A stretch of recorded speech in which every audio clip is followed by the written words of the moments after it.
How to fix auto back problem on WhatsApp. So without any further ado, let's get started with this video. Whenever you try to open WhatsApp or try to log into WhatsApp, it automatically back up on your device. Then there are a few troubleshooting steps that you can try to fix the problem. First of all, make sure that your WhatsApp application on your device is up to date. Now open up the Google Play Store and on the search bar type in WhatsApp. If your app is missing out any updates, there you will get an update option. So tap on update button and wait until the app get updated.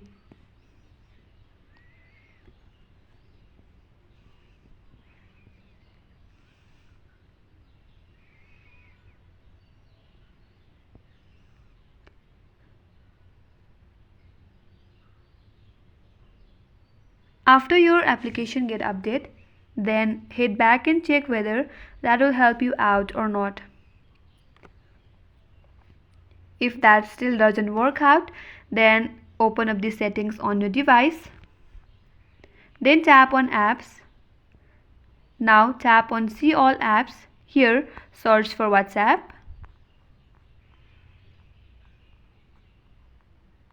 Tap on WhatsApp. Now from app info page of WhatsApp, tap on storage and cache. Then tap on clear cache. That will clear all the junk file of WhatsApp from your device, which might help you to solve the problem. After you do that, head back. Then restart your device. Press and hold the power button. Then tap on restart. Once you restart your device, then log in back to your WhatsApp account or open the WhatsApp application, and that will help you out to solve the problem. And that's how you fix auto back problem on WhatsApp. That's all for today's video. I hope this video helped you. If you are new to our channel, do not forget to subscribe, like, comment and hit the bell icon for more upcoming tutorials. Thanks for watching till the end. I will see you on next video.